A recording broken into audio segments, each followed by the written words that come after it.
Good morning to all. എല്ലാവർക്കും സുഖമല്ലേ?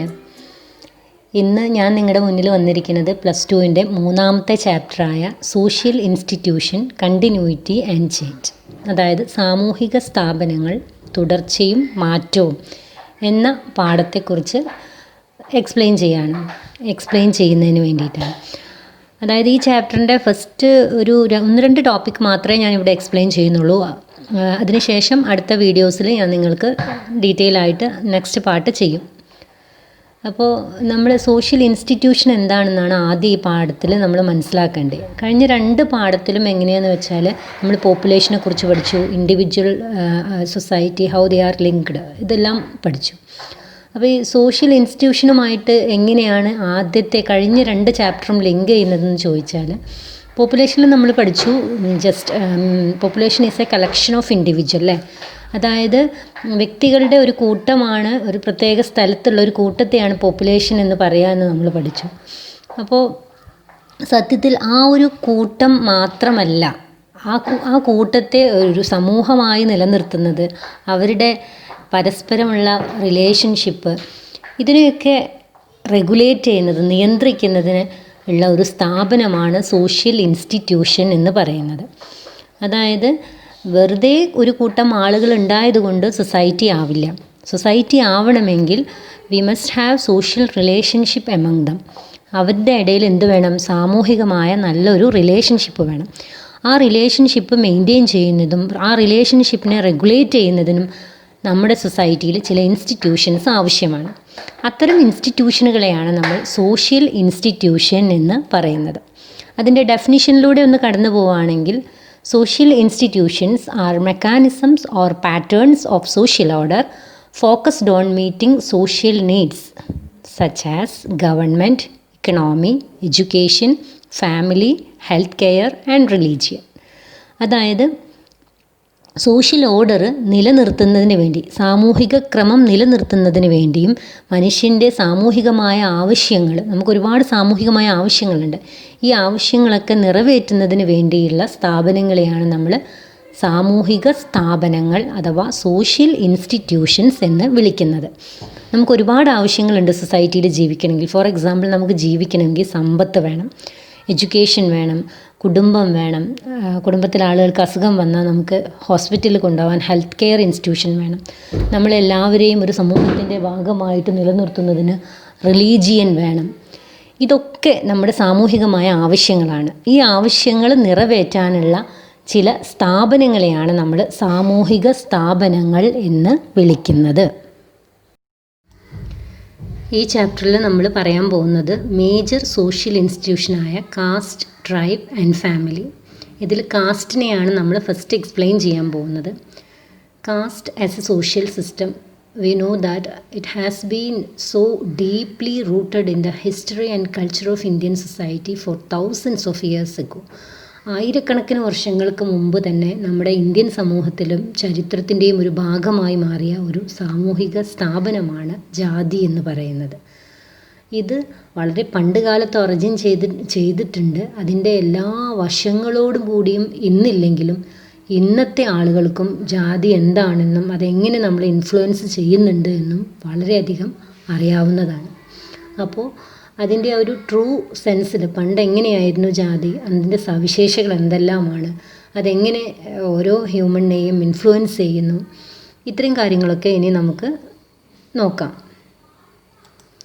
Cast in the past, ജാതി ഭൂതകാലത്തിൽ. ജാതി എങ്ങനെയായിരുന്നു പണ്ട് കാലത്ത് നിലനിന്നിരുന്നത് എന്ന് നോക്കാം. Caste is a unique social institution found in India. ജാതി വ്യവസ്ഥ എന്ന് പറയുന്നത് ഇന്ത്യയിലെ ഏറ്റവും മറ്റേതൊരു രാജ്യത്തും കാണാത്ത, ഇന്ത്യയിൽ മാത്രം അതുല്യമായി കാണുന്ന ഒരു സാമൂഹിക സ്ഥാപനമാണ്. അതുകൊണ്ട് തന്നെ ഇത് ഒരു കോംപ്ലക്സ് സോഷ്യൽ സിസ്റ്റമാണ്, വളരെ സങ്കീർണമാണ്. ജാതി കേൾക്കുമ്പോൾ പലപ്പോഴും പലരുടെയും വിചാരം ചാതുർവർണ്ണ സിസ്റ്റത്തിൻ്റെ ഭാഗമായി ഇന്ത്യയിലെത്തിയ ജാതി വ്യവസ്ഥ വളരെ സിമ്പിളാണ് എന്നാണ്. പക്ഷെ ഒരിക്കലും അതൊരു സിമ്പിളല്ല. വളരെയധികം കോംപ്ലക്സ് ആയ ഒരു സോഷ്യൽ സിസ്റ്റമാണ് ജാതി എന്ന് പറയുന്നത്. ജാതി അതിൻ്റെ പ്യുവർ ഫോമിൽ മറ്റൊരു രാഷ്ട്രങ്ങളിലും കാണുന്നില്ല. പണ്ട് കാലത്തുള്ള അതേ ജാതിയുടെ സവിശേഷത ഒരുപക്ഷെ നമുക്കിപ്പോൾ കാണാൻ പറ്റില്ല. പക്ഷേ അത് ഒരുപാട് ഭാവഭേദങ്ങൾ അതിന് വന്നിട്ടുണ്ട്. അത് ഹിന്ദു സൊസൈറ്റിയുടെ ഒരു ടിപ്പിക്കൽ ഫീച്ചറായിട്ടാണ് നമ്മൾ ജാതിയെ പറയുന്നതെങ്കിലും ഇന്ന് ജാതി മറ്റ് കമ്മ്യൂണിറ്റീസിലേക്കും, for example Sikh, Parsi, Muslims, Christian, ഇവരിലേക്കൊക്കെ ഇന്ന് എന്ത് ചെയ്തിട്ടുണ്ട്, ജാതി സ്പ്രെഡായിട്ടുണ്ട്. അപ്പം ഹിന്ദു സൊസൈറ്റിയുടെ ഒരു കാസ്റ്റ് സിസ്റ്റം എന്ന് പറയുന്നത് it's A typical feature of Hindu society ആണെങ്കിലും nowadays it has been transferred to non-Hindu communities. That means Christian, Muslim, Parsis, Sikh, etc.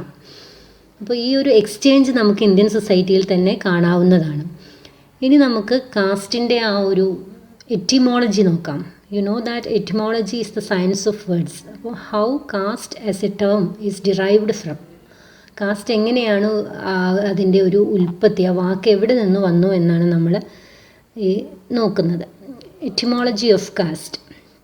The word caste is derived from Portuguese word കാസ്റ്റ, that means pure breed. അതായത് ജാതി എന്നുള്ള വാക്ക് വന്നിരിക്കുന്നത് Portuguese വാക്കായ കാസ്റ്റ എന്നുള്ള വാക്കിൽ നിന്നാണ്. കാസ്റ്റ എന്നുള്ളതിൻ്റെ മീനിങ് പ്യുവർ ബ്രീഡ്, അതായത് ശുദ്ധമായ വംശം എന്നാണ്. ഈ കാസ്റ്റ എന്നുള്ളതിൽ തന്നെ 2 വേർഡ്സ് ഇൻക്ലൂഡ് ചെയ്യുന്നുണ്ട്. ഒന്നാമത്തത് വർണ്ണ, രണ്ടാമത്തത് ജാതി. വർണ്ണം എന്ന് പറഞ്ഞിട്ടുണ്ടെങ്കിൽ അതിൻ്റെ അർത്ഥം ഇന്ത്യൻ ഭാഷകളിൽ ജാതി എന്ന് തന്നെയാണ്. വർണ്ണ എന്നുള്ളതിൻ്റെ അർത്ഥം കളർ എന്നാണ്. വർണ്ണ എന്നുള്ളത് ശരിക്കും അർത്ഥമാക്കുന്നത് കളർ എന്നാണ്. അതായത് ഇന്ത്യൻ സമൂഹത്തിലെ 4-fold ഡിവിഷൻ എന്ന് പറയുന്ന, അതായത് എന്താ പറയുക, ചാതുർവർണ്ണ സിസ്റ്റം എന്ന് പറയുന്ന സിസ്റ്റത്തിൻ്റെ ഭാഗമായിട്ടാണ് ഇന്ത്യൻ സൊസൈറ്റിയിലേക്ക് കാസ്റ്റ് സിസ്റ്റം വരുന്നത്. ആ 4-fold ഡിവിഷൻ 4 വർണ്ണങ്ങളായിട്ടായിരുന്നു ഇന്ത്യൻ സൊസൈറ്റിയെ ഡിവൈഡ് ചെയ്തിരിക്കുന്നത്. അതായത് ബ്രാഹ്മണൻ, ക്ഷത്രിയൻ, വൈശ്യൻ, ശൂദ്രൻ, ഇങ്ങനെയുള്ള ഈ 4 വർണ്ണങ്ങളെ ഉദ്ദേശിക്കാൻ വേണ്ടിയിട്ടാണ് വർണ്ണ എന്നുള്ള പദം ഉപയോഗിച്ചിരുന്നത്. ദാറ്റ് മീൻസ് കളർ എന്നായിരുന്നു. എന്നാൽ ഈ 4 വർണ്ണങ്ങൾ കൂടാതെ മറ്റ് ഒരു സെക്ഷൻ ഉണ്ടായിരുന്നു, ഇതിൽ നിന്നും പുറത്താക്കപ്പെട്ട കുറച്ച് ഗ്രൂപ്പ്. അതായത് outcast, foreigners, slaves, concord people and others. അതായത് പുറത്തു നിന്നുള്ള ഈ 4 ജാതികൾ കൂടാതെയുള്ള ജാതികൾ, വിദേശികൾ, അടിമകളായി പിടിക്കപ്പെട്ടവർ, ഇങ്ങനെയുള്ള കുറച്ച് ആളുകളുണ്ടായിരുന്നു. അവരെല്ലാം കൂടി നമ്മൾ പറയുന്ന പേരാണ് പഞ്ചമാസ്. അവർ ഈ 4 കഴിഞ്ഞിട്ട് പിന്നെയുള്ള സെക്ഷനിലാണ് അവർ വരുന്നത്. അവരൊരു 5th കാറ്റഗറി ആയിട്ടാണ് വരുന്നത്. അവരെയാണ് നമ്മൾ പഞ്ചമാസ് എന്ന് വിളിക്കുന്നത്. ജാതി എന്നുള്ള വാക്ക് എന്താണെന്ന് വെച്ചാൽ, സാധാരണയായിട്ട് ജാതിയെ നമ്മൾ എന്തുമാകാം, അതായത് ഒരു ജീവനില്ലാത്ത ഒരു വസ്തുവാകാം, ചിലപ്പോൾ ഒരു ചെടിയാകാം, അല്ലെങ്കിൽ ഒരു മൃഗമാവാം, അതും അല്ലെങ്കിൽ ഒരു ഹ്യൂമൻ ബീയിങ്. ഇതിലൊക്കെ എന്തോ റിലീജിയസ് പരമായി എന്തൊക്കെയോ ഉണ്ട് എന്ന് വിശ്വസിക്കുന്നതാണ് ജാതി എന്ന് പറയുന്നത്. പൊതുവേ നമ്മുടെ ഇന്ത്യൻ ഭാഷയിൽ ജാതി എന്നുള്ള വാക്ക് നമ്മൾ കാസ്റ്റ് എന്നാണ് റെഫർ ചെയ്യാറുള്ളത്. ജാതി എന്നുള്ള വാക്കിന് പകരം നമ്മൾ ഇന്ത്യൻ ഭാഷകളിൽ കാസ്റ്റ് എന്നാണ് പറയാറുള്ളത്. ഇംഗ്ലീഷ് വേർഡും എന്തു തന്നെയാണ്, കാസ്റ്റ് എന്ന് തന്നെയാണ് ജാതിക്ക് പകരമായിട്ട് നമ്മൾ യൂസ് ചെയ്യുന്നത്. ഇനി നമുക്ക് വർണ്ണ ആൻഡ് ജാതി, ഇത് രണ്ടും തമ്മിലുള്ള ഡിഫറൻസ് നോക്കാം. അതായത് വർണ്ണവും ജാതിയും തമ്മിലുള്ള വ്യത്യാസം. അധികവും എക്സാമിനേഷന് ഒരു 4 മാർക്കിനൊക്കെ ചോദിക്കുന്ന ഒരു ചോദ്യമാണ്, what is the difference between വർണ്ണ ആൻഡ് ജാതി. വളരെ സിമ്പിളാണ്, പക്ഷെ ശ്രദ്ധിച്ചിട്ടില്ലെങ്കിൽ കുറച്ചൊരു കോംപ്ലക്സ് ആയിട്ട് തോന്നും. വർണ്ണ എന്ന് പറയുന്നത് നമുക്കറിയാം, നമ്മുടെ ജാതി വ്യവസ്ഥയുടെ ഒറിജിനായി വിശ്വസിക്കുന്ന ചാതുർവർണ്ണ സിസ്റ്റം. അതായത് 4 വർണ്ണങ്ങളായിട്ടായിരുന്നു നമ്മൾ ഇന്ത്യൻ സൊസൈറ്റിയിൽ വർണ്ണങ്ങളെ ഡിവൈഡ് ചെയ്തിരുന്നത്. ബ്രാഹ്മണൻ, ക്ഷത്രിയൻ, വൈശ്യൻ, ശൂദ്രൻ. അപ്പോൾ in short, varna is a division of society based on occupation. ഒക്യുപ്പേഷനെ ബേസ് ചെയ്തിട്ടുള്ള ഒരു സമൂഹത്തിൻ്റെ ഒരു വിഭജനമായിരുന്നു വർണ്ണം എന്ന് പറയുന്നത്. അതായത് ബ്രാഹ്മണന്മാർ പ്രീസ്റ്റ് ആയിരുന്നു. അഗെയിൻ ക്ഷത്രിയാസ് എന്ന് പറയുന്നത് ദേർ വാരിയേഴ്സ്, അവർ യുദ്ധ പോരാളികളായിരുന്നു, പടയാളികളായിരുന്നു. ദെൻ വൈശ്യാസ്, അവർ ബിസിനസ് അഗ്രികൾച്ചറൽ മാൻ, അതായത് അവർ വ്യാപാരികളും കൃഷിക്കാരുമായിരുന്നു. Then the last section Shudra, അവർ സമൂഹത്തിലെ ഏറ്റവും മോശമായ ജോലി ചെയ്യുന്ന സ്വീപ്പേഴ്സും സ്കാവഞ്ചേഴ്സും ഒക്കെ ആയിരുന്നു. അപ്പോൾ ഇങ്ങനെ 4 വർണ്ണങ്ങളായിട്ടുള്ള സമൂഹത്തിൻ്റെ ഒരു ഡിവിഷൻ, ഒക്യുപ്പേഷൻ്റെ ബേസിസിലുള്ള ഒരു ഡിവിഷനാണ് വർണ്ണ എന്ന് പറയുന്നത്. എന്നാൽ ജാതി is the sub division of each വർണ്ണ. ഓരോ വർണ്ണത്തിൻ്റെയും ഉള്ളിലുള്ള ഓരോ സബ് ഡിവിഷൻസിനെയാണ് നമ്മൾ ജാതി എന്ന് പറയുന്നത്. ഇപ്പോൾ ബ്രാഹ്മിൺസിൻ്റെ ഉള്ളിൽ തന്നെ അവരുടേതായ ജാതികളുണ്ടാവും. പോറ്റി, നമ്പൂതിരി ഇങ്ങനെയൊക്കെ പറയുന്ന ഓരോ വിഭാഗങ്ങളുണ്ടായിരിക്കും. കാശ്മീരി, പണ്ഡിറ്റ്സ് ഇതൊക്കെ. അപ്പോൾ ഓരോ വർണ്ണത്തിൻ്റെ ഉള്ളിലും ഉള്ള ഉപജാതികളെയാണ് നമ്മൾ, സബ് ഡിവിഷനെയാണ് നമ്മൾ ജാതീസ് എന്ന് പറയുന്നത്. രണ്ടാമത്തെ വ്യത്യാസം എന്ന് പറയുന്നത് വർണ്ണ is an ancient system of classification in Hindu society. അതായത് ഹിന്ദു സമൂഹത്തിലെ ഏറ്റവും പുരാതനമായ ഒരു വർഗീകരണമാണ്. രണ്ടാമത്തെ വ്യത്യാസമാണ് വർണ്ണ is an ancient system of classification in Hindu society എന്നുള്ളത്. അതായത് ഹിന്ദു സമൂഹത്തിലെ ഈ 4 വർണ്ണങ്ങളുടെ ഡിവിഷൻ വളരെ പുരാതനമായ ഒരു കാര്യമാണ്. അതായത് ഹിന്ദു സമൂഹത്തിൽ വളരെ പണ്ട് തന്നെ ഇത്തരത്തിലുള്ളൊരു ക്ലാസിഫിക്കേഷൻ ഉണ്ടായിരുന്നു. എന്നാൽ ജാതിയെ സംബന്ധിച്ചിടത്തോളം ഇത് വളരെ അടുത്ത കാലത്ത് വന്ന ഒരു ഒറിജിനാണ്, ഉത്ഭവിച്ചുണ്ടായതാണ്. ജാതി അടുത്ത കാലത്ത് ഉണ്ടായപ്പോൾ വർണ്ണം വളരെ പണ്ട് തന്നെ നമ്മുടെ സമൂഹത്തിൽ ഉണ്ട് എന്നുള്ളതാണ് ഇത് തമ്മിലുള്ളൊരു വ്യത്യാസം. മൂന്നാമത്തത്, വർണ്ണം എന്ന് പറയുന്നത് വളരെ സിമ്പിൾ സിസ്റ്റമാണ്. അതായത് ആകെ 4 വർണ്ണങ്ങളേ ഉള്ളൂ. അതിൽ ഒരുപാട് ഇങ്ങനെ കോംപ്ലക്സ് ആയിട്ടില്ല. ബ്രാഹ്മൺ, ക്ഷത്രിയ, വൈശ്യ, ശൂദ്ര ഇങ്ങനെ 4 വർണ്ണങ്ങളെ ഉള്ളൂ. അപ്പോൾ അവരുടെ ഒക്യുപ്പേഷനും അവരുടെ ലൈഫ് സ്റ്റൈലും ഒക്കെ വളരെ സിമ്പിളാണ് നമുക്ക് മനസ്സിലാക്കാൻ. എന്നാൽ ജാതി എന്ന് പറയുന്നത് വളരെയധികം കോംപ്ലക്സ് ആണ്. പല പ്രദേശങ്ങളിൽ, പല സ്ഥലത്ത്, പല നമ്പറുകളിൽ കാണുന്നതാണ്. എണ്ണത്തിലൊക്കെ കൂടുതലാണ്. ഒരു പ്രത്യേക ജാതിക്ക് ഒരു സ്ഥലത്തുള്ള പദവിയല്ല മറ്റൊരു സ്ഥലത്ത്. ഇപ്പോൾ കേരളത്തിൽ നായന്മാർക്കുള്ള പദവിയാവില്ല മറ്റൊരു സ്ഥലത്ത് അതേ കാസ്റ്റിനുണ്ടാവും. അപ്പം കാസ്റ്റ് എന്ന് പറയുന്നത് മനസ്സിലാക്കാൻ വളരെ കോംപ്ലക്സ് ആയ ഒരു സിസ്റ്റമാണ്. എന്നാൽ വർണ്ണ എന്ന് പറയുന്നത് വളരെ സിമ്പിളായ ഒരു സിസ്റ്റമാണ്. ദെൻ നാലാമത്തത്, individual get specific identity in relation to other varna. അപ്പോൾ വർണ്ണത്തിൽ ഒരു വർണ്ണത്തിന് പ്രത്യേകമായ സ്ഥാനം ലഭിക്കുന്നത് മറ്റു വർണ്ണവുമായിട്ട് അവരെ കമ്പയർ ചെയ്യുമ്പോഴാണ്. ഫോർ എക്സാമ്പിൾ, ബ്രാഹ്മണന്മാർക്ക് അവർ ബ്രാഹ്മണന്മാരാണ്, സമൂഹത്തിൽ ഉന്നതരാണ് എന്നുള്ള സ്ഥാനം അവർക്കെപ്പോഴും തോന്നുന്നത് അവർ ക്ഷത്രിയാസുമായിട്ടോ വൈശ്യാസുമായിട്ടോ അതോ ശൂദ്രനുമായിട്ടോ താരതമ്യം ചെയ്യുമ്പോഴാണ്. അപ്പം ബ്രാഹ്മണനായ ഒരാൾക്ക് മറ്റു വർണ്ണവുമായി കമ്പയർ ചെയ്യുമ്പോഴാണ് അവർക്ക് സ്പെസിഫിക് ആയ ഒരു ഐഡൻറ്റിറ്റി കിട്ടുന്നത്. എന്നാൽ ജാതിയിൽ എന്ന് പറയുന്നത് ഒരു വർണ്ണത്തിൻ്റെ ഉള്ളിൽ തന്നെ അവർക്ക് വ്യത്യസ്തമായ ഒരു ഐഡൻറ്റിറ്റികളുണ്ട്. ഫോർ എക്സാമ്പിൾ, ബ്രാഹ്മണന്മാരിൽ തന്നെ നിരവധി ഉപജാതികളുണ്ട്. അതായത് പോറ്റി, അതുപോലെ തന്നെ കാശ്മീരി പണ്ഡിറ്റ്സ്, നമ്പൂതിരീസ്, ഇതൊക്കെ ബ്രാഹ്മണ എന്ന് പറയുന്ന വർണ്ണത്തിൻ്റെ ഉള്ളിലുള്ള ജാതികളാണ്. അപ്പം ഒരു പ്രത്യേക വർണ്ണത്തിൻ്റെ ഉള്ളിൽ തന്നെ ഒരു വ്യക്തിക്ക് ഒരു സ്പെസിഫിക് ഐഡൻറ്റിറ്റി നൽകുന്ന ഒന്നാണ് ജാതിയെങ്കിൽ, വർണ്ണം അങ്ങനെയല്ല. വർണ്ണത്തിൻ്റെ ഉള്ളിൽ ഒരു പ്രത്യേക സ്ഥാനം വ്യക്തികൾക്ക് ലഭിക്കുന്നില്ല. വർണ്ണം പുറത്തുള്ള വർണ്ണവുമായി കമ്പയർ ചെയ്യുമ്പോൾ മാത്രമാണ് വർണ്ണത്തിൽ ഒരാൾക്ക് ഐഡൻറ്റിറ്റി ലഭിക്കുന്നത്. അഞ്ചാമത്തത്, വർണ്ണ is the 4-fold division of society. സമൂഹത്തിൻ്റെ 4 വർണ്ണങ്ങളായിട്ടുള്ള ഒരു ഡിവിഷനാണ് വർണ്ണ എന്ന് പറയുമ്പോൾ. എന്നാൽ ജാതി എന്ന് പറയുന്നത് ഒരു 4 എന്നുള്ള നമ്പറിലേക്ക് നമുക്ക് ചുരുക്കാൻ പറ്റൂല. ഏതാണ്ട് 3000-ലധികം ജാതികൾ ഇന്ത്യയിൽ നിലനിൽക്കുന്നു എന്നാണ് സമൂഹശാസ്ത്രജ്ഞർ പഠനം നടത്തിയതിൽ നിന്നും നമുക്ക് ലഭിച്ചിട്ടുള്ള ഒരു കണക്ക്. അപ്പോൾ വർണ്ണ എന്ന് പറയുന്നത് ഹിന്ദു സൊസൈറ്റിയിലെ മേജർ 4 വർണ്ണങ്ങൾ മാത്രമാകുമ്പോൾ ജാതിയിൽ എത്രയുണ്ട്? 3000-ലധികം ജാതികൾ നമ്മുടെ ഇന്ത്യൻ സൊസൈറ്റിയിൽ ഉണ്ട്. അതാണ് ഒരു വ്യത്യാസം എന്ന് പറയുന്നത്. ലാസ്റ്റ് സെക്ഷൻ എന്ന് പറയുന്നത്, ലാസ്റ്റ് ഡിഫറൻസ് എന്ന് പറയുന്നത്, varna as a system is broad. അതായത് ഇന്ത്യ മൊത്തമായിട്ടെടുക്കുമ്പോൾ വർണ്ണ സിസ്റ്റം എന്ന് പറയുമ്പം ബ്രാഹ്മണനും ക്ഷത്രിയനും വൈശ്യനും ശൂദ്രനും മാത്രമാണ്. That classification is common all over the India. But ജാതി എന്ന് പറയുന്നത് അങ്ങനെ ഒരു ബ്രോഡ് ക്ലാസിഫിക്കേഷൻ അല്ല. കേരളത്തിലുള്ള ജാതിയുടെ സ്റ്റാറ്റസ് അല്ല ബംഗാളിലുണ്ടാവുക, ബംഗാളിലുള്ള സ്റ്റാറ്റസ് അല്ല ഉത്തർപ്രദേശിലോ അല്ലെങ്കിൽ കാശ്മീരിലോ ഉണ്ടാവുക. സോ ജാതി ഈസ് കോണ്ടെക്സ്റ്റലൈസ്ഡ് ഓർ ലോക്കലൈസ്ഡ്. ജാതി പ്രാദേശികമാണ്. സ്റ്റാറ്റസ് ഓഫ് ഈച്ച് ജാതി may varies from one region to other. ജാതിയുടെ സാമൂഹിക പദവി ഒരു പ്രദേശത്തു നിന്നും മറ്റൊരു പ്രദേശത്തുമായി തട്ടിച്ചു നോക്കുമ്പോൾ വളരെയധികം ഡിഫറൻ്റ് ആണ്. ഇതാണ് വർണ്ണവും ജാതിയും തമ്മിലുള്ള പ്രധാനപ്പെട്ട ഡിഫറൻസ്. പൊതുവേ എക്സാമിനേഷന് ചോദിക്കുന്നതാണ് 4 മാർക്കിന്. അതുകൊണ്ട് നിങ്ങളിത് നല്ലോണം പഠിക്കണം. ഇത് വളരെ സിമ്പിളാണ്, നല്ല എളുപ്പത്തിൽ പഠിക്കാവുന്നതാണ്. ഇനി നെക്സ്റ്റ് ടോപ്പിക്കിലേക്ക് പോവാം. അപ്പോൾ നെക്സ്റ്റ് ടോപ്പിക് എന്ന് പറയുന്നത് ക്യാരക്ടറിസ്റ്റിക്സ് ഓഫ് കാസ്റ്റ് സിസ്റ്റം, ജാതി വ്യവസ്ഥയുടെ പ്രധാനപ്പെട്ട സവിശേഷതകൾ. ഇത് നമുക്കറിയാമല്ലേ, നിങ്ങൾ ഫസ്റ്റ് ഇയറിൽ വളരെ നന്നായിട്ട് പഠിച്ചതാണ് ജാതി വ്യവസ്ഥയുടെ സവിശേഷത. അതൊന്ന് റിഫ്രഷ് ചെയ്യാവുന്ന രീതിയിൽ സെക്കൻഡ് ഇയറിൽ നിങ്ങൾക്കുള്ളൂ. അതോടൊപ്പം തന്നെ ഇതിൻ്റെ പ്രിൻസിപ്പിൾസും കൂടി ആഡ് ചെയ്ത് പഠിക്കാനുണ്ട്. അപ്പോൾ ഞാനിത് ജസ്റ്റ് ഒന്ന് പറഞ്ഞു പോവാം. നിങ്ങൾക്ക് അറിയുന്ന കാര്യങ്ങളായതുകൊണ്ട് വളരെ ജസ്റ്റ് ബ്രീഫായിട്ട് എക്സ്പ്ലെയിൻ ചെയ്യാം. Caste is determined by birth. ജനനമാണ് ജാതി നിർണ്ണയിക്കുന്നത്.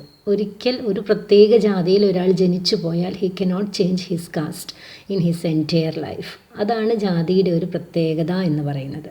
സോ ജനനമാണ് ജാതിയിലേക്കുള്ള മെമ്പർഷിപ്പ് നമുക്ക് നൽകുന്നത്. അതാണ് കാസ്റ്റ് സിസ്റ്റത്തിൻ്റെ ഒരു പ്രത്യേകത, ഒരു പ്രധാനപ്പെട്ട പ്രത്യേകത. നെക്സ്റ്റ് നോക്കാം. Second one is caste is endogamous. Endogamy എന്ന് നമുക്കറിയാം അല്ലേ, ഒരു പ്രത്യേക ജാതിയിൽപ്പെട്ടവർ അതേ ജാതിയിൽ നിന്ന് മാത്രമേ വിവാഹം കഴിക്കാവൂ എന്നുള്ളതാണ് ജാതി നിഷ്കർഷിക്കുന്ന ഒരു rule. A particular member of a caste must be marry within their own caste. ആ സിസ്റ്റമാണ് endogamy. Next, restriction in food and social intercourse. അതായത് ഭക്ഷണത്തിലും സാമൂഹിക ഇടപെടലുകളിലുമുള്ള നിയന്ത്രണങ്ങൾ. നമുക്കറിയാം, നമ്മുടെ കേരളത്തിൽ ജാതിപരമായി ഫുഡിലും സാമൂഹിക ഇടപെടലുകളിലുമുള്ള റെസ്ട്രിക്ഷൻസ് നമ്മൾ ഒരുപാട് വായിച്ച് കേട്ടതാണ്. അതായത് താഴ്ന്ന ജാതിക്കാർക്ക് ഭക്ഷണം കൊടുത്തിരുന്നത് നിലത്തൊരു കുഴി കുത്തിയിട്ട് ആ കുഴിയിൽ എന്ത് ചെയ്യുന്നു, കഞ്ഞി ഒഴിച്ച് കൊടുക്കും. അല്ലെങ്കിൽ ബ്രാഹ്മിൻസോ മറ്റു ഉയർന്ന ജാതിക്കാരോ കഴിച്ച ഫുഡ് വേസ്റ്റ്, ഇലകളിലുള്ള വേസ്റ്റ് കഴിക്കാനാണ് ലോവർ കാസ്റ്റ് എപ്പോഴും വിധിക്കപ്പെട്ടിരുന്നത്. പിന്നെ ഫുഡിൽ തന്നെ നല്ല ക്ലാസിഫിക്കേഷൻ ഉണ്ട്. ഫുഡ് എന്ന് പറയുമ്പോൾ ബ്രാഹ്മിൻസ് എപ്പോഴും ചൂസ് ചെയ്തിരുന്ന ഫുഡ് എന്ന് പറയുന്നത് വെജിറ്റേറിയൻ ഫുഡാണ്. അതുപോലെ തന്നെ പക്ക കച്ച എന്ന് പറയുന്ന ഫുഡിലൊരു ഡിമാർക്കേഷൻ ഉണ്ട്. പക്ക ഫുഡ് എപ്പോഴും കഴിച്ചിരുന്നത് ഹയർ കാസ്റ്റാണ്. ഫ്രൈഡ് ഫുഡാണ് പക്ക ഫുഡ് എന്ന് പറയുന്നത്. The food prepared in ghee.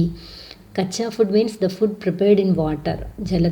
വെള്ളത്തിൽ പ്രിപ്പയർ ചെയ്യുന്ന ഫുഡാണ് കച്ച ഫുഡ് എന്ന് പറയുന്നത്. That food is specifically meant for the lower caste people. അത് താഴ്ന്ന ജാതിക്കാർക്ക് വേണ്ടി മാത്രം ഉണ്ടായിരുന്ന ഫുഡായിരുന്നു. അതുപോലെ പിന്നെ ഫുഡിലുള്ള മറ്റൊന്നെന്ന് പറയുന്നത് ബ്രാഹ്മിൻസ് എപ്പോഴും ചൂസ് ചെയ്തിരുന്ന ഫുഡ് വെജിറ്റേറിയൻ ഫുഡാണ്. അവർക്ക് ഏറ്റവും ഇഷ്ടപ്പെട്ടത് മിൽക്ക് ആൻഡ് മിൽക്ക് പ്രോഡക്ട്സ് ആണ്. പാലുൽപ്പന്നങ്ങളും ഗീ, നെയ്യും ഒക്കെ ആയിരുന്നു അവർക്ക് ഏറ്റവും ഇഷ്ടപ്പെട്ട ഫുഡായിട്ട് കണ്ടത്. അതുപോലെ ദേ ആർ ടീറ്റോട്ടലിസ്റ്റ് ആൾസോ. ടീറ്റോട്ടലിസ്റ്റ് എന്ന് പറയുമ്പോൾ മദ്യവർജകരാണ് അവരൊരിക്കലും മദ്യം കൈകൊണ്ട് തൊടുകയോ കഴിക്കുകയോ ചെയ്യില്ല എന്ന് പറയുന്ന ഒരു വിഭാഗമാണ് ഹയർ കാസ്റ്റ് എന്ന് പറയുന്നത്. എന്നാൽ ഇത് നേരെ തിരിച്ചാണ് ലോവർ കാസ്റ്റിന്. സോഷ്യൽ ഇൻ്റർകോഴ്സിലും, അതായത് സാമൂഹികമായ ഇടപെടലുകളിലും സ്ട്രിക്റ്റ് റെസ്ട്രിക്ഷൻസ്, വളരെ നിയന്ത്രണങ്ങളുണ്ടായിരുന്നു. ബ്രാഹ്മണനെ കണ്ടിട്ടുണ്ടെങ്കിൽ ലോവർ കാസ്റ്റായ ഒരു വ്യക്തി ഓടി മറയണമെന്നാണ്. ഓരോ കാസ്റ്റിൻ്റെ ഇടയിലും, പിന്നെ ലോവർ കാസ്റ്റിൻ്റെ ഓരോരുത്തരുടെ ഇടയിലും ഇത്ര അടിയാണ് അവർ ഹയർ കാസ്റ്റിൽ നിന്നും അകലം പാലിക്കേണ്ടത് എന്നുള്ള സ്ട്രിക്റ്റ് റൂൾസ് തന്നെ നമ്മുടെ ദക്ഷിണ കേരളത്തിലൊക്കെ ഉണ്ടായിരുന്നു. ഇതിന് മറ്റൊരു പ്രധാനപ്പെട്ട സവിശേഷതയാണ് ട്രഡീഷണൽ ഒക്യുപ്പേഷൻ എന്നുള്ളത്. അതായത് ജാതിയുമായി ബന്ധപ്പെട്ട് ഉള്ള ഒരു തൊഴിലാണ് കുലത്തൊഴിൽ എന്ന് പറയുന്നത്. ഓരോ ജാതിക്കും ഒരു പ്രത്യേക തൊഴിലുണ്ടായിരിക്കും. അതായത് കൊല്ലപ്പണി, അതുപോലെ അലക്കുകാർ, കൃഷിക്കാർ, പിന്നെ പാത്രം നിർമ്മിക്കുന്നവർ, കൊട്ട നെയ്യുന്നവർ, ആശാരിമാർ, ഇങ്ങനെ ഇതൊക്കെ അവരുടെ കുലത്തൊഴിലാണ്. പ്രത്യേക ജാതിയുമായി ബന്ധപ്പെടുത്തി അവർക്ക് കിട്ടുന്ന, അവരുടെ അച്ഛനമ്മമാരിൽ നിന്ന് ജന്മം കൊണ്ട് ലഭിക്കുന്ന തൊഴിലുകളാണ് ട്രഡീഷണൽ ഒക്യുപ്പേഷൻ എന്ന് പറയുന്നത്. അവരുടെ ജോലി അവരുടെ ജാതിയുടെ മുഖമുദ്രയായിട്ടാണ് പറയുന്നത്. മറ്റൊരു സവിശേഷതയാണ് ഹൈറാർക്കിക്കൽ ഡിവിഷൻ ഓഫ് സൊസൈറ്റി. സമൂഹത്തെ ഇങ്ങനെ ഒരു കോണി പോലെയുള്ള ശ്രേണീകരിച്ചിട്ടുണ്ടായിരുന്നു ജാതി വ്യവസ്ഥ. ആ ശ്രേണിയിൽ ഏറ്റവും അപ്പറായി നിൽക്കുന്ന ഏറ്റവും ഉയർന്നു നിൽക്കുന്നവൻ ബ്രാഹ്മണൻ, അതിന് തൊട്ട് താഴെ ക്ഷത്രിയൻ, അതിൻ്റെ താഴെ വൈശ്യൻ, ലാസ്റ്റ് വൺ ശൂദ്രൻ. ഇതിലൊന്നും പെടാത്ത നിൽക്കുന്നവനാണ് ഔട്ട്കാസ്റ്റ് എന്ന് പറയുന്ന വിഭാഗം, അതായത് പഞ്ചമാസ്. ബ്രാഹ്മണൻ എന്ന് പറയുന്നത് ബ്രഹ്മാവിൻ്റെ വായിൽ നിന്ന് ഉണ്ടായി എന്നാണ് വിശ്വസിക്കപ്പെടുന്നത്.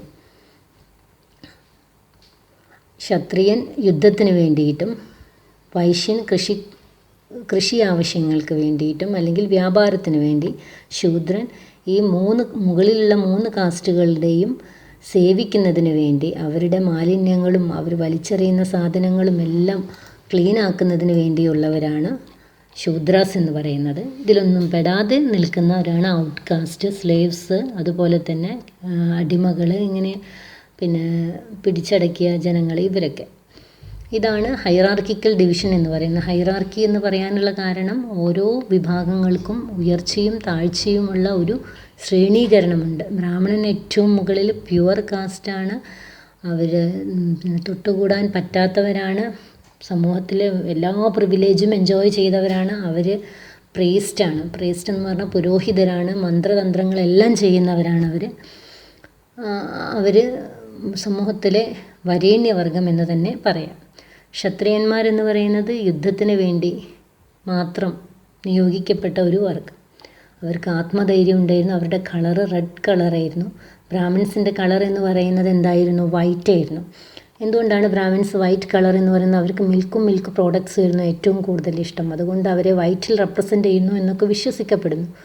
ദെൻ മൂന്നാമത്തത് എന്ന് പറയുന്നത് മൂന്നാമത്തത് വൈശ്യാസാണ്. വൈശ്യാസിൻ്റെ ഇഷ്ടപ്പെട്ട കളർ എന്ന് പറയുന്നത് യെല്ലോ ആണ്. ദെൻ ലാസ്റ്റ് വൺ അവരുടെ കളർ എന്തായിരിക്കും? ബ്ലാക്ക്. ശൂദ്രാസിൻ്റെ കളറായിട്ട് പറയുന്നത് നമ്മൾ ബ്ലാക്ക് കളറാണ്. അവർ they did the most ugliest part of job. അവരെയാണ് സമൂഹത്തിലെ ഏറ്റവും വൃത്തിഹീനമായ ജോലികളൊക്കെ ചെയ്യുന്നത്. അതുകൊണ്ട് അവർക്ക് they represent the colour of black. അപ്പോൾ Brahmins they represent the colour of white, Kshatriyas their color is red, and third one Vaishyas their color is yellow, and fourth one is Shudra, their color is black. And this is the hierarchical division of society. Then goes to the next characteristic. Caste also involve subdivision within themselves, that is segmental division. ജാതി വ്യവസ്ഥയ്ക്ക് ഓരോ ജാതിയിലും വ്യത്യസ്ത തരം ഉപജാതികൾ ഉണ്ടായിരുന്നു. അതായത് ഇപ്പോൾ സനാതനധർമ്മത്തിൽ ഓരോ വർണ്ണത്തിലും നമ്മൾ പറയാം ബ്രാഹ്മണൻ, ക്ഷത്രിയൻ, വൈശ്യൻ, ശൂദ്രൻ, ഇങ്ങനെ 4 വർണ്ണങ്ങളാണ് ഉണ്ടായിരുന്നത്. ഈ ഓരോ വർണ്ണത്തിലും നിരവധി ഉപജാതികൾ, ഓരോരോ ഡിവിഷൻസ് ഉണ്ടായിരുന്നു. ഫോർ എക്സാമ്പിൾ ഇപ്പോൾ ക്ഷത്രിയാസ് എന്ന് പറയുന്ന ജാതിയുടെ ഉപജാതികളാണ് ജാട്ട്, ഗുജ്ജാർ, കുർമി, രജപുത്, മൗര്യ, ശക്യ, ഇവരൊക്കെ. അതുപോലെ തന്നെ ഇതിൽ കുർമി എന്ന് പറയുന്ന ഈ ജാതിക്ക് വീണ്ടും എന്തുണ്ടായിരുന്നു? നിരവധി ഉപജാതികൾ ഉണ്ടായിരുന്നു. നിങ്ങൾ ഈ സ്ലൈഡിൽ കാണുന്നുണ്ട് നിരവധി ഉപജാതികൾ. അപ്പോൾ ഓരോ ജാതിക്കിടയിലും നമ്മൾ നേരത്തെ പഠിച്ചു ഏതാണ്ട് 3000-ലധികം ഉപജാതികളുള്ള സങ്കീർണമായ ഒരു സിസ്റ്റമാണ് കാസ്റ്റ് സിസ്റ്റം എന്ന് പറയുന്നത്. അതിൻ്റെ ഒരു സവിശേഷതയാണ് സെഗ്മെൻ്റൽ ഡിവിഷൻ എന്ന് പറയുന്നത്. മറ്റൊരു സവിശേഷത, caste system will not allow any social mobility for its members. ജാതി വ്യവസ്ഥ ഒരു തരത്തിലുമുള്ള സാമൂഹിക ചലനക്ഷമതയും അവരുടെ അംഗങ്ങൾക്ക് അനുവദിച്ചു കൊടുക്കുന്നില്ല. അതായത് the social status in caste system is fixed and rigid. അതായത് ജാതി വ്യവസ്ഥ അതിലെ അംഗങ്ങളുടെ സാമൂഹിക പദവി ഫിക്സഡായിട്ട് ഉറപ്പിച്ച് വെച്ചിരിക്കുകയാണ്, റിജിഡാണത്. ബ്രാഹ്മണനായി ജനിച്ചവൻ എന്നെന്നും ബ്രാഹ്മണൻ തന്നെ, ശൂദ്രനായി ജനിച്ചവന് എന്നെങ്കിലും എനിക്ക് ഈ സ്റ്റാറ്റസ് വേണ്ട, I want to change my caste status എന്ന് ആഗ്രഹിക്കുന്നുണ്ടെങ്കിലും but he cannot do it. അവനൊരിക്കലും അത് ചെയ്യാൻ പറ്റൂല. Because no social mobility is allowed in caste system. ഇതാണ് കാസ്റ്റ് സിസ്റ്റത്തിൻ്റെ സവിശേഷതകൾ എന്ന് പറയുന്നത്. But we know that all these are the features of caste system. Some of the features are changed due to education and reservation, some other intervention of the social reformers. സാമൂഹിക പരിഷ്കർത്താക്കളുടെയും നിയമത്തിൻ്റെയും വിദ്യാഭ്യാസത്തിൻ്റെയും പുരോഗതി മൂലം നമ്മൾ ഈ cast സിസ്റ്റത്തിലെ typical ചേഞ്ചസിൽ, typical ക്യാരക്ടറിസ്റ്റിക്സിലൊക്കെ ഒരുപാട് changes വന്നിട്ടുണ്ട്. പക്ഷേ ഇതേ സവിശേഷതകൾ എല്ലാം തന്നെ അതിൻ്റെ പ്യുവർ ഫോമിൽ നമ്മൾ ഇന്ന് ടെക്സ്റ്റ് ബുക്കുകളിൽ മാത്രമേ, ക്ലാസിക് ടെക്സ്റ്റുകളിൽ മാത്രമേ കാണുള്ളൂ. നമ്മുടെ നിത്യജീവിതത്തിൽ ഇന്നൊന്ന് ഓടിച്ചു നോക്കുകയാണെങ്കിൽ ഈ പറയുന്ന എല്ലാ സവിശേഷതകളും അതിൻ്റെ അതേ രൂപത്തിൽ ഇന്ന് എല്ലായിടത്തൊന്നും കാണാൻ പറ്റില്ല. It has undergone many changes. ഇത് നിരവധി മാറ്റങ്ങൾക്ക് വിധേയമായിട്ടുണ്ട്. കാസ്റ്റ് സിസ്റ്റത്തിൽ മാറ്റങ്ങൾ കൊണ്ടുവരാൻ ശ്രമിച്ച നിരവധി സോഷ്യൽ റിഫോമേഴ്സ് ഉണ്ട്. അതിൽ 2-3 പേരെ നിങ്ങൾക്ക് പഠിക്കാനുണ്ട്. നമുക്ക് അതിലേക്ക് പോവാം. അതിൽ ഉള്ള ഒരു സാമൂഹിക പരിഷ്കർത്താവാണ് അയ്യങ്കാളി. അദ്ദേഹത്തിൻ്റെ ഒരു ടെന്യൂർ പീരീഡ് എന്ന് പറയുന്നത് 1863 to 1914 ആണ്. 1863 തൊട്ട് 1914 വരെയാണ് അയ്യങ്കാളി ജീവിച്ചിരുന്നത്. നമുക്കറിയാം, കേരളത്തിലെ അറിയപ്പെടുന്ന ഒരു സോഷ്യൽ റിഫോർമറായിരുന്നു അദ്ദേഹം. ദളിതിൻ്റെയും ലോവർ കാസ്റ്റിൻ്റെയും എമിനൻ്റായ ഒരു ലീഡറായിരുന്നു. അതായത് ദളിതിനെയും താഴ്ന്ന ജാതിക്കാരനെയും ഉന്നമനത്തിന് വേണ്ടിയിട്ടാണ് അയ്യങ്കാളി ഏറ്റവും കൂടുതൽ പ്രയത്നിച്ചത്. ദളിതന് പൊതു റോഡുകളിലൂടെ നടക്കാനുള്ള അവകാശം പണ്ട് കാലത്ത് ഉണ്ടായിരുന്നില്ല. അതിനുവേണ്ടി അഘോരാന്തം പ്രയത്നിച്ച ആളാണ് അയ്യങ്കാളി. അതുപോലെ തന്നെ അവർക്ക് സ്കൂളിൽ ജോയിൻ ചെയ്യാനുള്ള ഫ്രീഡം ഉണ്ടാക്കി കൊടുത്തു. ഇതൊക്കെയാണ് അയ്യങ്കാളി കേരളത്തിലെ ജാതി വ്യവസ്ഥയിൽ കൊണ്ടുവന്ന പ്രധാനപ്പെട്ട മാറ്റങ്ങൾ. ഇനി നോക്കാം, മറ്റൊരു സോഷ്യൽ റിഫോർമറാണ് ജ്യോതിറാവ് ഗോവിന്ദ ഫൂലെ. ജ്യോതിറാവ് ഗോവിന്ദറാവ് ഫൂലെ. ഇദ്ദേഹം ജാതി വ്യവസ്ഥയെ തന്നെ പുച്ഛിച്ച് തള്ളുകയാണ് ചെയ്തത്. ജാതി വ്യവസ്ഥയാണ് ജനങ്ങളുടെ ഇടയിൽ ഇങ്ങനെ വിവേചനവും അതുപോലെ തന്നെ ഇനീക്വാലിറ്റി, അസമത്വവും ഒക്കെ ഉണ്ടാകുന്നത്. അതുകൊണ്ട് ജാതി വ്യവസ്ഥയെ തന്നെ നമ്മൾ തള്ളേണ്ടതാണ്, നമ്മൾ വെറുപ്പോട് കൂടിയാണ് കാണേണ്ടത് എന്ന് ആര് പറഞ്ഞു? ജ്യോതിറാവ് ഫൂലെ പറഞ്ഞു. He hated the purity and pollution existed among caste system. Caste സിസ്റ്റത്തിൽ ഉണ്ടായിരുന്ന അശുദ്ധത എന്ന് പറയുന്ന ആ ഒരു സമ്പ്രദായത്തെ. എന്താണത്? അതായത് some caste are represented as pure and some other caste represented as polluted. We know that Brahmins are the pure caste and Shudras are polluted. The touch of Brahmin by the Shudras is believe that will pollute the Brahmins. That system is entirely discriminatory according to Jyotirao Govindarao Phule. So he hated this system of caste system. ജാതി വ്യവസ്ഥയിലെ അശുദ്ധതയെ അദ്ദേഹം എതിർത്തു. അദ്ദേഹം ഉണ്ടാക്കിയ ഒരു സ്ഥാപനമാണ് Satyashodhak Samaj, truth seeking society എന്നാണ് പറയുക. അതായത് സത്യം അന്വേഷിച്ച് കണ്ടെത്തുന്ന ഒരു സ്ഥാപനം, സത്യശോധക് സമാജ്. 1873 ഇദ്ദേഹം ഈ ഒരു സ്ഥാപനം ഉണ്ടാക്കിയത്. ഇത് പരീക്ഷയ്ക്ക് ചോദിക്കാറുണ്ട്, ആരാണ് സത്യശോധക് സമാജിൻ്റെ സ്ഥാപകൻ? അപ്പോൾ എഴുതുക ജ്യോതിറാവ് ഗോവിന്ദറാവ് ഫൂലെ. മനുഷ്യൻ്റെ അവകാശങ്ങൾക്ക് വേണ്ടിയിട്ടും താഴ്ന്ന ജാതിക്കാരുടെ നീതിക്ക് വേണ്ടിയും നിലനിന്ന ആളാണ് ജ്യോതിറാവ് ഗോവിന്ദറാവ് ഫൂലെ. ഇനി ഇദ്ദേഹത്തിൻ്റെ ഭാര്യയാണ് സാവിത്രിബായ് ഫൂലെ എന്ന് പറയുന്നത്. ഇവരുടെ ടെന്യൂർ എന്ന് പറയുന്നത് കാലഘട്ടം 1831 തൊട്ട് 1897 വരെയാണ്. ഇവരെന്ന് പറയുന്നത് പെൺകുട്ടികൾക്കുള്ള ആദ്യത്തെ സ്കൂള് പൂനെയിൽ കൊണ്ടുവന്ന ആളാണ് സാവിത്രിബായ് ഫൂലെ. ആ സ്കൂളിൻ്റെ HM ആയിരുന്നു സാവിത്രിബായ്. ശൂദ്രാസിനെ എഡ്യൂക്കേറ്റ് ചെയ്യാൻ വേണ്ടിയാണ് ഇവരുടെ ജീവിതകാലം മുഴുവൻ സ്പെൻഡ് ചെയ്തിരിക്കുന്നത്. ശൂദ്രാസിന് വേണ്ടി സാധാരണ ശൂദ്രാസ് പകൽ അന്തിയോളം പണിയെടുക്കുക ചെയ്യുക. അപ്പോൾ അവർക്ക് എഡ്യൂക്കേഷനുള്ള സമയം ഉണ്ടാവില്ല. അപ്പോൾ അവർക്ക് വേണ്ടിയിട്ട് നൈറ്റ് സ്കൂൾ ആര് തുടങ്ങി? സാവിത്രിബായ് ഫൂലെ തുടങ്ങി. എന്നാൽ അവർക്ക് പണിയൊക്കെ കഴിഞ്ഞ് രാത്രി അവർക്ക് എന്ത് ചെയ്യാം? സ്കൂളിൽ പോയി പഠിക്കാനുള്ളൊരു സൗകര്യം സാവിത്രിബായ് ഫൂലെ ഉണ്ടാക്കി. സോ ഇവരെക്കുറിച്ച് പറയുമ്പോൾ നിങ്ങൾ ഏറ്റവും കൂടുതൽ ആലോചിക്കേണ്ടത് ദേ started first girls school in Pune, അതുപോലെ തന്നെ നൈറ്റ് സ്കൂൾ ഫോർ ശൂദ്രാസ്. ഇത് രണ്ടും നിങ്ങൾ ആലോചിക്കുക. And one more thing, Jyotirao ഫൂലെയുടെ വൈഫാണ് സാവിത്രിബായ് ഫൂലെ എന്ന് പറയുന്നത്. So principle of difference and സെപ്പറേഷനിൽ പറയുന്നത് എന്താണെന്ന് വെച്ചാൽ ഓരോ ജാതിയും മറ്റൊരു ജാതിയിൽ നിന്നും ഡിഫറൻ്റ് ആണ്. ഫോർ എക്സാമ്പിൾ ശൂദ്രൻ വൈശ്യനിൽ നിന്ന് ഡിഫറെൻ്റാണ്, വൈശ്യൻ ക്ഷത്രിയനിൽ നിന്ന് ഡിഫറെൻ്റാണ്, ക്ഷത്രിയൻ ബ്രാഹ്മണനിൽ നിന്നും ഡിഫറെൻ്റാണ്. ഇത്തരം ഡിഫറൻസ് ഉള്ളത് കൊണ്ട് തന്നെ അവർ എന്ത് ചെയ്യണം? They must be separated. അവർ പരസ്പരം സ്ട്രിക്റ്റ്ലി സെപ്പറേറ്റ് ചെയ്യപ്പെടണം. For that they insist some rules among them. ഇത് നടപ്പിലാക്കുന്നതിന് വേണ്ടി അവർ തന്നെ ഓരോ ജാതിക്കാരും ചില റൂൾസ് കൊണ്ടുവന്നിട്ടുണ്ട്. അങ്ങനെ പ്രിൻസിപ്പിൾ ഓഫ് ഡിഫറൻസും സെപ്പറേഷനും നടപ്പിലാക്കുന്നതിന് വേണ്ടി കൊണ്ടുവന്ന റൂൾസാണ് സ്വഗണ വിവാഹം അല്ലെങ്കിൽ എൻഡോഗമി. അതുപോലെ തന്നെ ഭക്ഷണം കഴിക്കുന്നതിൽ അവർ കൊണ്ടുവന്ന ചില നിയന്ത്രണങ്ങൾ. അതുപോലെ കുലത്തൊഴിലും. എൻഡോഗമി നമുക്കറിയാം, സ്വന്തം ഗണത്തിൽ നിന്ന് തന്നെ വിവാഹം കഴിക്കുക വഴി അവരുടെ വംശശുദ്ധി നിലനിർത്താൻ കഴിയുന്നു. ബ്രാഹ്മണൻ ക്ഷത്രിയനിൽ നിന്നും ഡിഫറൻ്റാണ് എന്ന് അവർക്ക് സ്വന്തം ഗ്രൂപ്പിൽ നിന്ന് തന്നെ വിവാഹം കഴിക്കുന്നതിലൂടെ നിലനിർത്താൻ സാധിക്കും. ഒരിക്കലും ക്ഷത്രിയൻ ശൂദ്രനിൽ നിന്നും വിവാഹം കഴിക്കുകയില്ല. അങ്ങനെ കഴിച്ചിട്ടുണ്ടെങ്കിൽ അവരുടെ ഗ്രൂപ്പിൻ്റെ ആ ഒരു പ്യൂരിറ്റി നഷ്ടപ്പെടും. അപ്പോൾ അവർക്ക് മറ്റുള്ളവരിൽ നിന്നും ഡിഫറൻ്റായി നിൽക്കുവാൻ സാധിക്കുകയില്ല. അതുകൊണ്ട് ദേ എൻഫോഴ്സ് എൻഡോഗമി, അതായത് എൻഡോഗമി സ്വഗണ വിവാഹം അവരെന്ത് ചെയ്യുന്നു? പ്രാക്ടീസ് ചെയ്യുന്നു. പിന്നെ മറ്റൊരു റൂൾ എന്ന് പറയുന്നത് ഫുഡ് ഷെയറിങ്ങിലാണ്.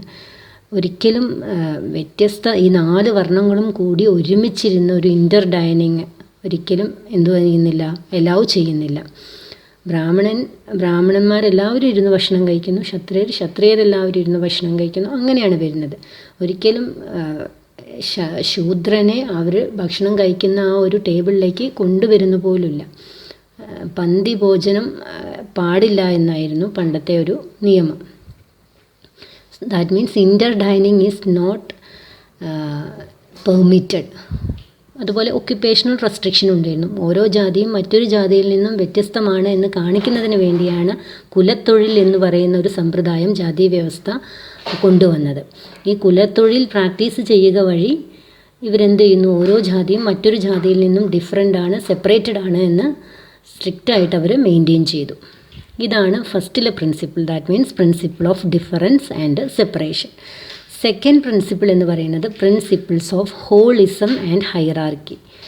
അതായത് പ്രിൻസിപ്പിൾസ് ഓഫ് ഹോളിസം എന്ന് പറഞ്ഞാൽ മുഴുവനായിട്ട് കാണുക. അതായത് ജാതി വ്യവസ്ഥയിൽ ഒരു പ്രത്യേക വർണ്ണത്തെയോ ജാതിയെയോ മാത്രം എടുത്തുകൊണ്ട് ജാതി വ്യവസ്ഥയ്ക്ക് നിലനിൽക്കാനാവില്ല. ജാതി വ്യവസ്ഥ നിലനിൽക്കണമെങ്കിൽ എല്ലാവരും വേണം. ബ്രാഹ്മണനും ക്ഷത്രിയനും വൈശ്യനും ശൂദ്രനും ദളിതനും എല്ലാവരും ഉൾക്കൊള്ളുന്നതാണ് കാസ്റ്റ് സിസ്റ്റം എന്ന് പറയുന്നത്. അതാണ് not have any individual existence. ഒരു വർണ്ണത്തിന് മാത്രം ഒരു ഇൻഡിവിജ്വൽ എക്സിസ്റ്റൻസ് ഇല്ല.